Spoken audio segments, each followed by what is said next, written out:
This is a representation of what the railroad had for a test board. It's really pieces from all over. The ironwork came from Washington, D.C.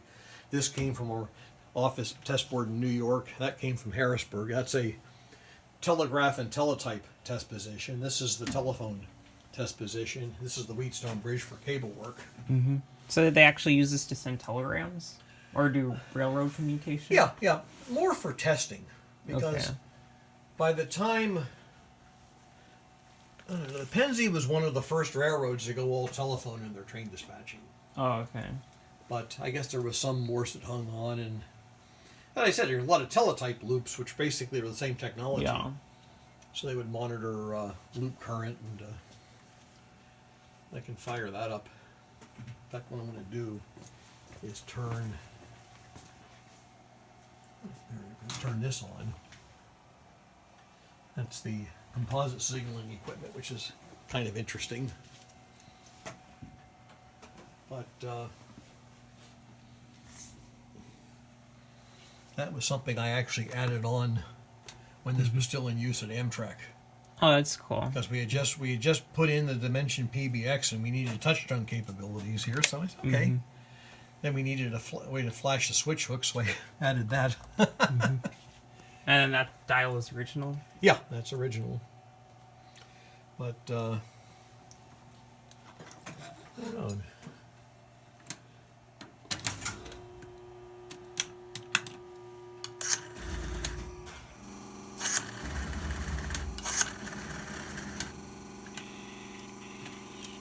There's this wonderful automatic electric dial tone, or busy tone.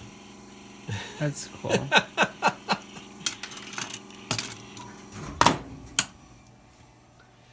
But it was used, now this is a cable that goes down to the phone in the woods. Okay. So, from the test battery, you could check for leak. You could check for leakage. Now that's the kick of the capacitor in the ringer. Mm-hmm. But you could check for leakage, which, there's an idea of how sensitive the meter is. Mm-hmm. And right now it looks good. There's no ground at all. Then you can check it. Okay, tip side to ground, ring side to ground. Okay, very slight ground on the tip.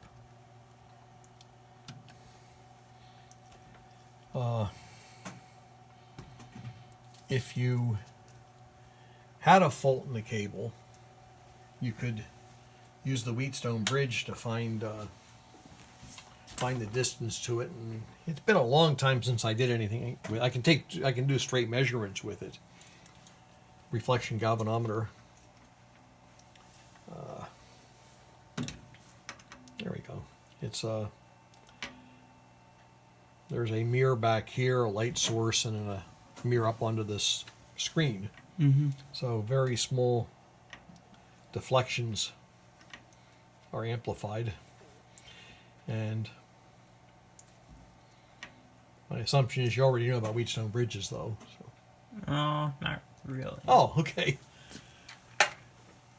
This is 1130 ohms. So we'll put it in the test jack. I'm doing that just to get the dirt or corrosion off. So, let me see.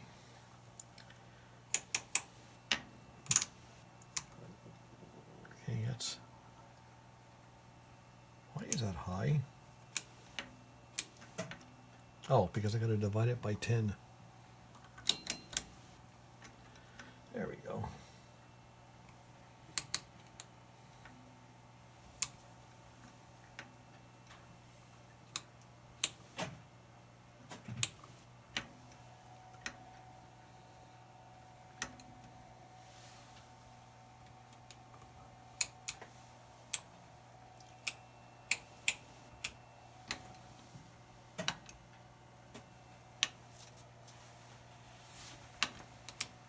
Whoops. Darn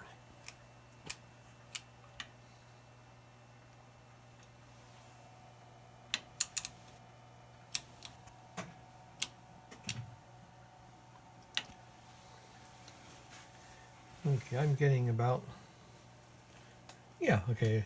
Now, what am I doing? 1300?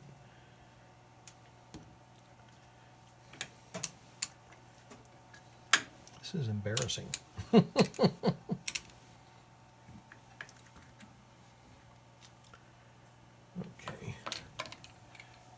It's not.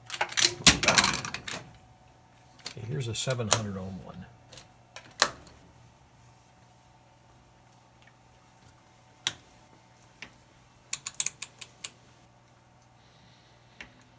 Yeah, the sensitivity increases the further you go. Mm-hmm.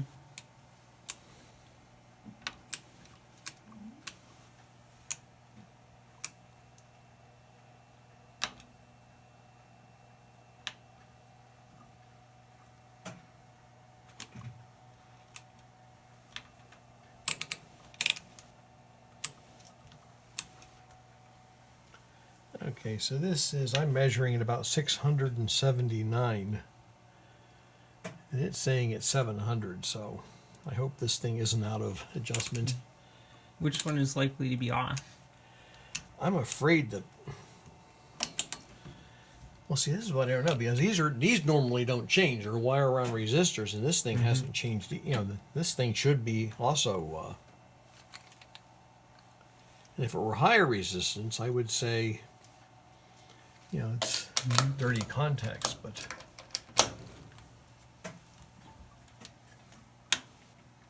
Oops, darn it. Okay, so this is. I'm gonna.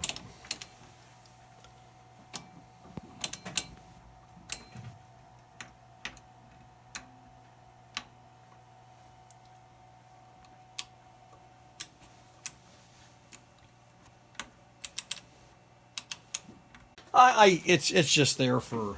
I mean, I guess I've used it to do designation strips and stuff, but yeah, there was usually one on the test. At least the Baltimore test board had one. Mm-hmm. Of course, What is that? Just a ringer? The thing that says bell system? that's my single stroke minor alarm bell. It's also linked to the code call. This will drive the dog nuts.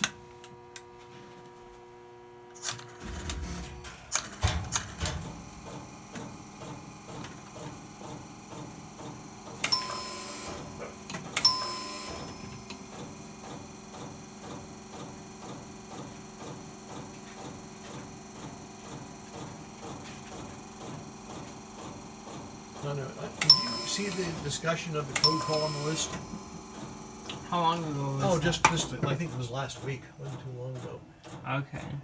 I think maybe, I don't know. Okay. Some of them I read more thoroughly Oh, than okay. others, so. Yeah, the code call, it was a paging system. Mm-hmm.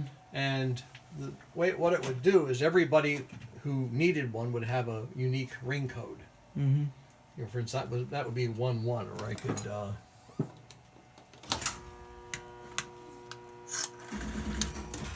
the right number from here. There's 324. There's 24. That's cool. Now somebody else, if they hear their page, they could go in and dial an answer code and meet whoever is waiting on there, and that thing will run one more cycle, so you don't get a partial code. Mm-hmm. And then you could, people could sit there and talk as long as they wanted. Yeah. Now, I actually have that on the number plan through CNET, so Oh, that's cool. I actually do have it enabled as a CNET number, or if somebody calls the regular number 514 and nobody answers after, I don't know, 30 seconds, it jumps at the code call. Mm-hmm. And anywhere in the house I hear the bell ring, I can pick up and dial the answer code and pick it up. So,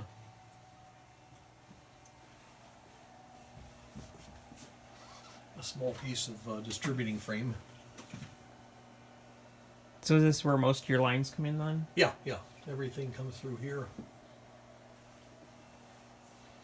And Generally, the horizontal sides are the equipment, and then the vertical sides are cable going out to wherever around the house. Okay. And when you were dialing, you heard some step equipment from back there. It sounded Yeah, like. that's the code call. Okay. But turn this one on over here.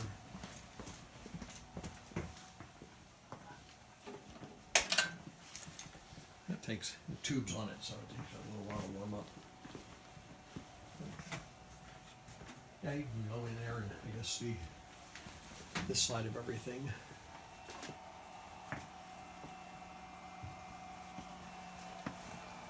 So are these selectors or? Selectors. These are Okay. incoming from CNET and my coin system. Okay. The problem is I have a PAX switch, and the connectors don't have answer supervision. But the coin phone needed it, obviously, Yeah. to collect or return. Yeah. So I took the first two connector positions and put supervising connectors in, but then I had to run it off a special selector to get to those two, because I never wanted to get to any of the other connectors with Yeah. the coin phone. Then when CNET came along, I just added two more, because I do have supervision for CNET.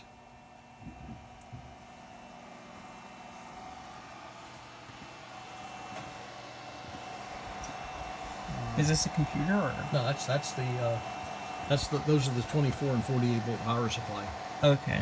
I had a big old transformer capacitor inductor unit hanging there, and it would just it was producing a lot of heat. I'm trying to cut the power consumption down. Yeah. And the only thing that worked, or the only thing that I couldn't get rid of, was the ringing supply, because it was exactly what I needed for the rest of the system. So I actually took the old key system power supply, had one without a cover on it, cut out everything but the ringing supply, and mounted it in this box. So that's the 20 hertz ringing generator. Okay. Fuse panels, ballast lamps, 130 volts. It's plate for the tubes and teletype loops. Do you have 182 equipment then? Yeah. Since you have this 182 phone? Well, that's a controlling phone for the what do you call that? The announcing machine. Okay. If you wanted to record a message on the answering machine.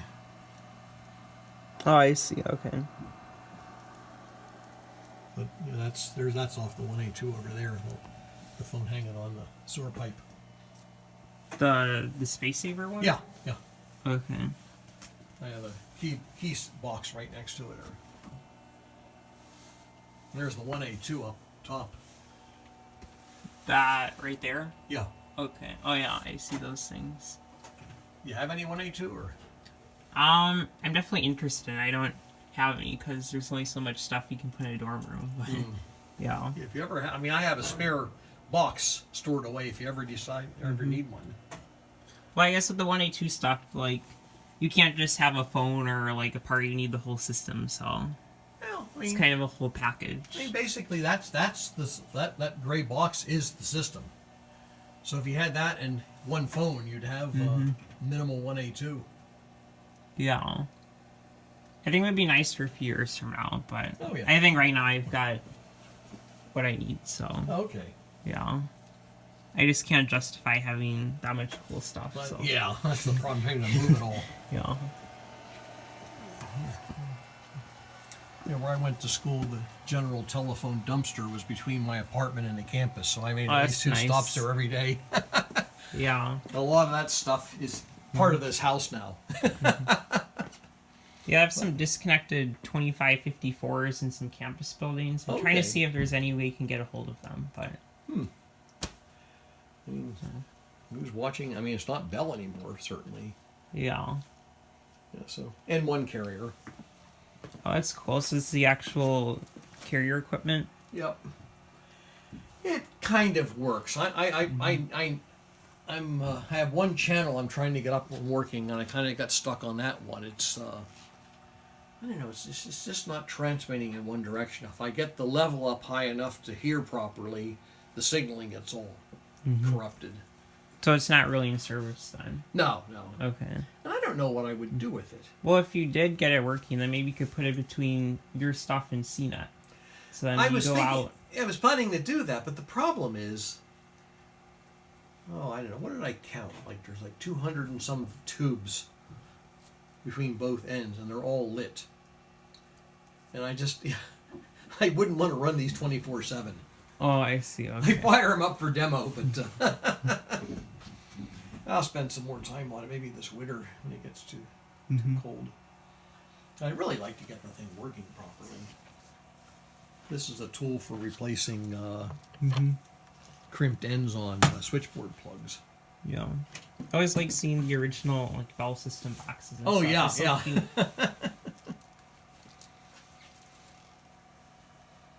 And then, do you have this connected as a payphone, or is it just a regular? No, okay. it's on the system. It's prepay. Mm-hmm. Oh, the coin trunk is around the corner.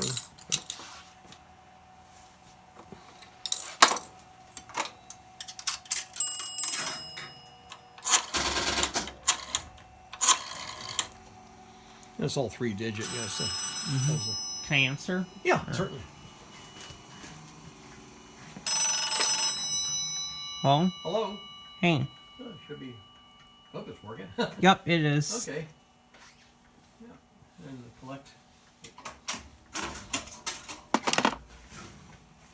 So do you have your main house line coming in on the key system then? Yeah. It's That's on the nice. 1A2. Now this is kind of a hybrid here. This is actually a station off the 755.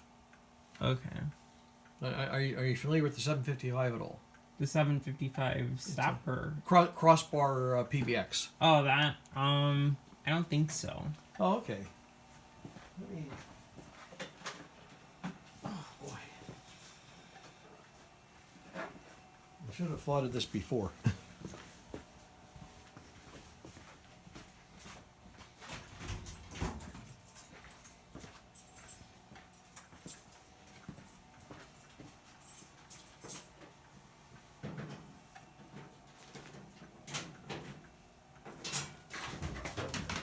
Yo!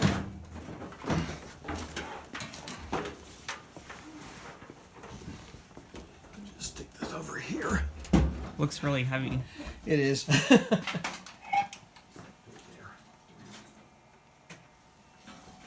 Yeah, this. I wanted to get this because it's the closest to crossbar I'll ever get. It's not true crossbar as far with the real crossbar circuits, but it does use them for switching elements. Yeah. And it was a PBX 20 lines. 20 lines and 4 trunks. Trunks being the CO lines. Mm-hmm. So like for a small office. Or... Yeah, for a small office. And I think other people have made systems of equal capacity that were a lot smaller, but this looks neat. Yeah. These are some of the older phones. 2-digit system. Whoops. Oh, rats. Are these connected to that? Or... Yeah. Okay.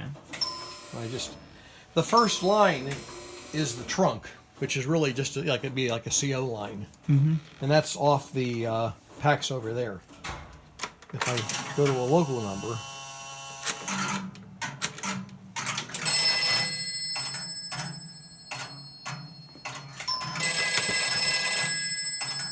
just ding. Oh, probably my wife getting home with the mail. Now I did put a tie line over to the packs, so Oh, that's cool. So you can go between them. yeah, and I can go back. And then you can just stack trunks. Just one. There's one inbound and one outbound. Okay. That was another reason I wanted this thing, because when I first started with the railroad, the old original Conrail network was still in place, or Penn Central network actually was still in place, and there were a lot of manual tandem trunks up and down the East Coast. And when I didn't have anything better to do, I would just stack calls as far as I could get them Oh, and see yeah. what would happen. Mm-hmm. And I would call the phone on the desk next to me. Yeah. You know, Pittsburgh back up to Altoona, down to Harrisburg, up to Harrisburg, you know, hey, how you doing? Where are you right now? I'm right next to you. Your phone. But it was neat because you'd dial a digit and you'd hear all these things being repeated down the line. Mm-hmm. Yeah. That didn't last long, but I was glad to see it. Mm-hmm. But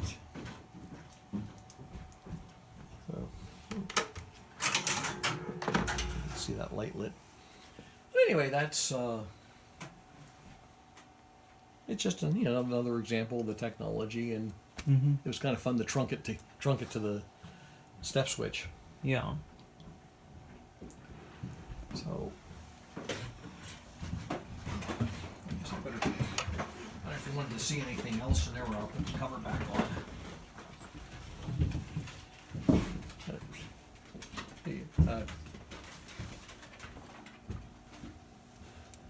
So what are the things Mark link? I guess these are trunks, right? Okay, the way the 755 works, you can have 3 simultaneous calls, and each link receives a digit and then sets up the call in the crossbar switch. I see. So each link handles a call. And in the trunks, they call them trunks, but all they really are, think of a 1A2 key system with an intercom. Okay. You know, it's the four trunks or 4 just regular CO lines, and an intercom button. But in this case, the intercom button will give you up to 3 talking paths. And there are ways. I haven't done it in so long, but there are ways you can transfer a call. Normally somebody with an internal number without a key set wouldn't be able to get to the CO lines. But I think a person could answer a CO line. I should give it a try. Let me see. I gotta find another. Okay, use the payphone. And I got coins all over the place. There. What am I calling? Call 515. Okay. Is it just 5 cents or 10 cents. 10 cents? I'll just put 2 nickels in again. Okay. In the front. In the front? Yeah. Oh, Right. I think those are quarters. I don't think it. Oh yeah, you're right. Okay. You really came up with a complicated. There's a nickel. Complicated method to allow you to use a 10-cent initial call rate. There's a magnet in there to hold the first nickel till the second one goes in.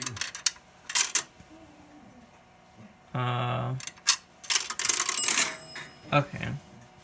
What am I dialing again? 515. 515. Yeah.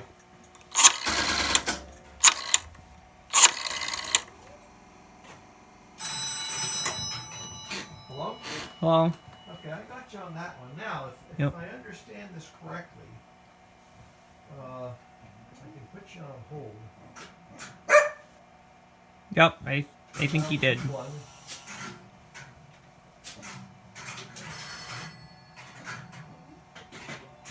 You still there? I don't hear you on the phone, but I'm still there. Okay, well that didn't work. Oh, they got the instructions out. Something I never do, but there are supposed to be ways you can forward and conference calls through the 755. Mm-hmm. Okay, no, it's still on hold.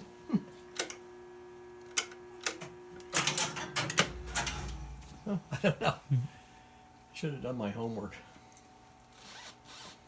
Anyway, it's a versatile switch. It's just a lot more complicated than it probably needed to be. I don't know if you ever sold the projection dB meters.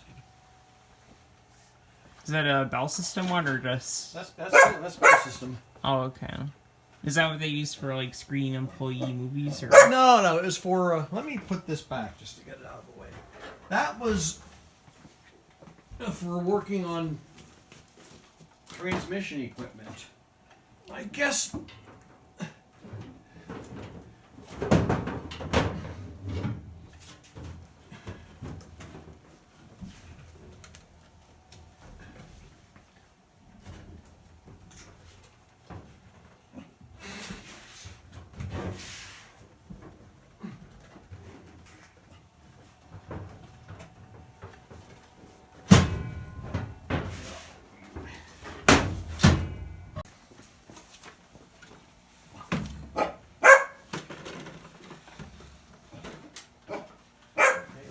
forgot to turn this underneath.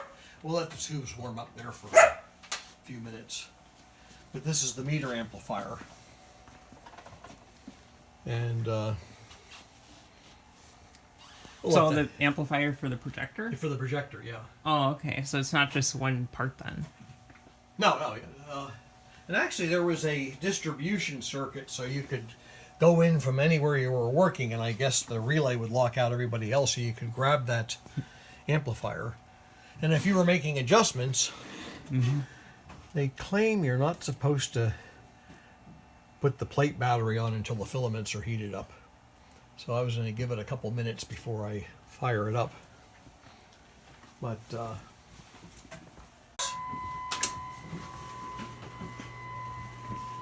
Oh, it works.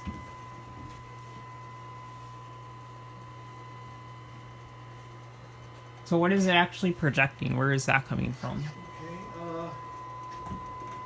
let me see. Pardon?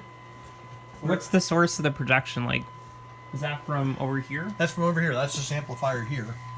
Now you're seeing 0 dB. I'll kick in 3.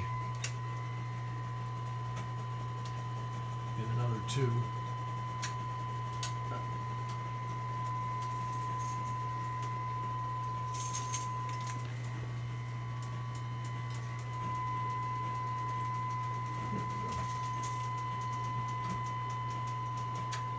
Yeah, so you could be working here, taking measurements, adjusting stuff, and yeah, you wouldn't have to carry the meter around with you. All you need is a. Yeah. But it just looks neat. Yeah, it does. I was at an antique car show where I found the meter, and then Jim Day, who I'm sure you've heard of. That's something you got to try to schedule while you're down here. Trip up the Jim Day. Is he around here? He's in New Haven. Okay. And Yeah. occasionally, John will take a pilgrimage up there, and he should let you know when he's going to do that. Yeah. But Jim had this one. This is for noise measurement, which is similar, but it has a lot higher gain. But if I cut this down by 10, I should be able to. Ooh. Yeah, okay, there we go. Add 10 here. Then I found out these push buttons are supposed to be turnkey, so I got to get in there and rewire this, but just adds gain to the meter circuit. Are these repeaters in use on any of your trunks, or? No. I would like to wire these up only because these are. Now these work, but these are actual 22A voice frequency repeaters. They came off the railroad. They were in Parksburg. They were used to repeater the circuits from Philadelphia to Harrisburg. And okay. Anyway. Oops. There, that's better.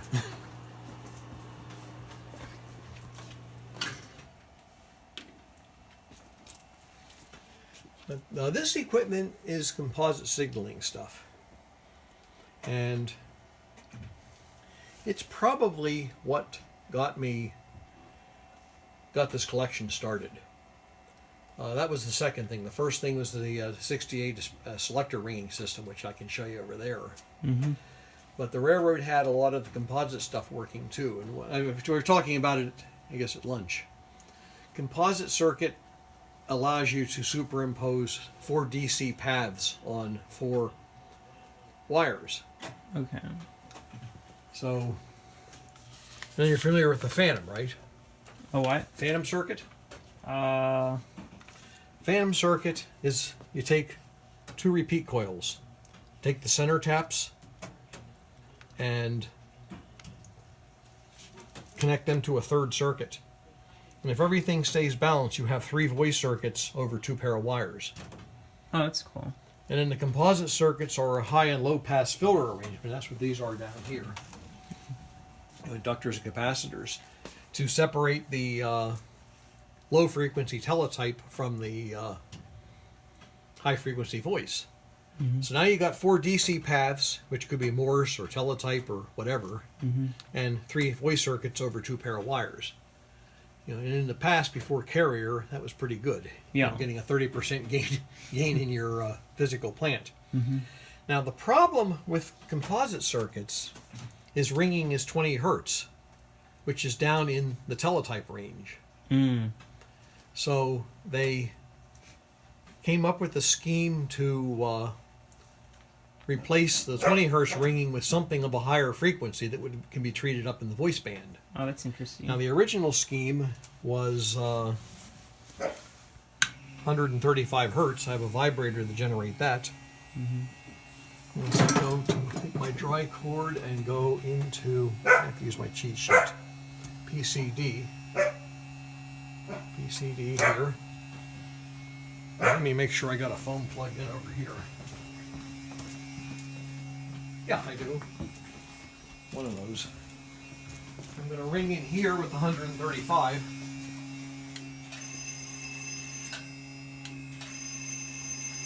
And now on the other end,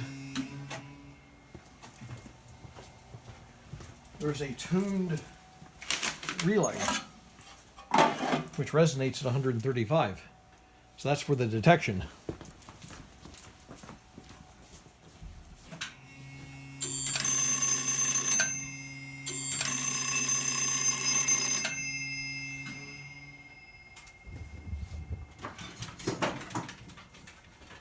So is this also ringing at 135? That's not No, burning because anything? this is picking up 135 Okay. and shooting 20 hertz back out Oh, the okay. phone. So for a manual ring down switchboard trunk would have one of these in the middle. Mm-hmm.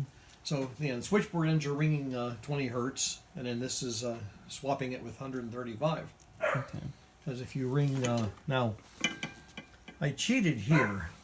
I have actually. Oh, I don't want to cross this over. That's 110 volts there. The railroad had a scheme for using a repeat coil and some other components to create a voltage doubler, so I can also ring with 120 hertz.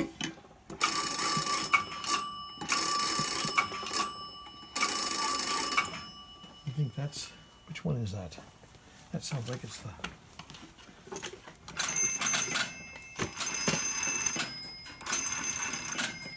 yeah, I think this is the 135 side. And I'm ringing out over the phantom pair now. Mm-hmm. Now the side circuit has, I think this is the side, another scheme which was used later because you could run it over carriers was 1000 hertz modulated at 20. Let me turn this thing on. So I could turn that on, and I want to go into, I think it's the second circuit, it would be DPX.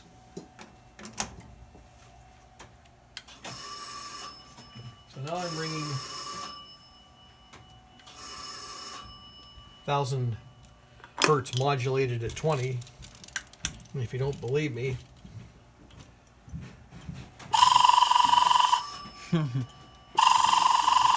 this is what they gave a Yeah, lineman. I remember that.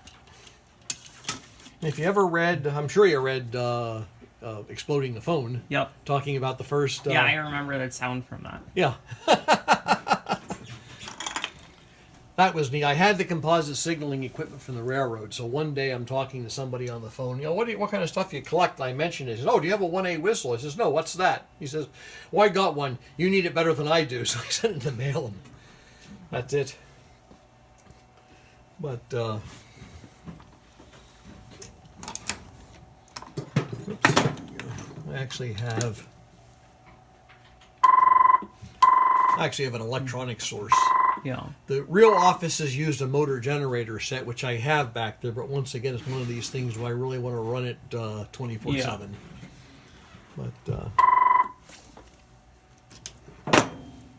But that's just another, you know. Oh, no, I didn't have it plugged back in. DPX.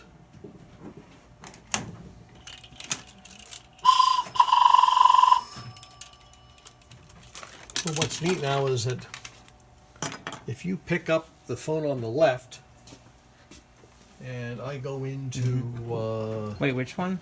let me go into here for a second. I'm in the Phantom, and on the table in front of the other rack there, So this leftmost one. Yeah. Okay. You should be on Phantom, or you should be on one of the side circuits. Hello? Hello? Okay, that is the Phantom. Okay. Okay. So hang that one up and pick up the other one. And you Well, might hear me, but this one's just silence. okay, yeah, that's the side circuit. So I'll go over to here. Hello? Still silence. Oh, I hear you. Oh wait, now I hear you. Okay. Okay, yeah. Mm-hmm. That's one of the Phantom sides. Okay. And then they go one step further. If I can remember, go to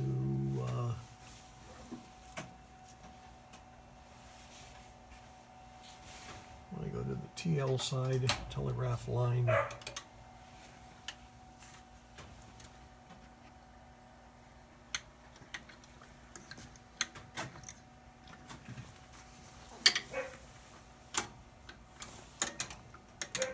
Is that key closed over there?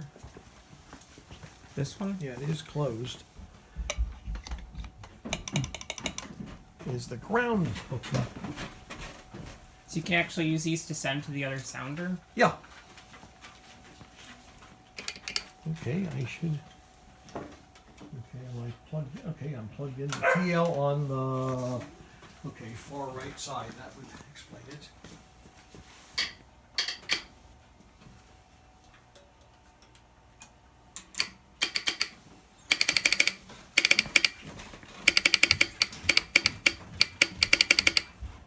I take it that is clicking. Yep. And if you pick up one of the phones, Either of these? yeah, either. Are you hearing any thumping or?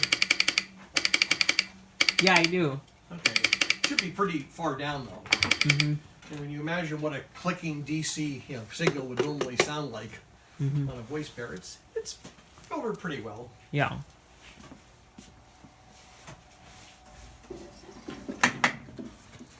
But as I said, it's a lost art. Mm-hmm. I gotta remember where I put it. Select your L1, L2 on 11. There we go.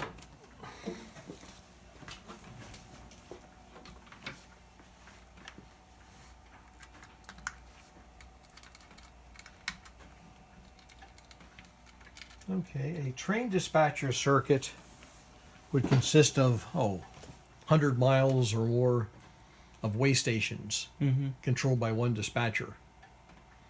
And if the dispatcher wanted to, it's a one long party line.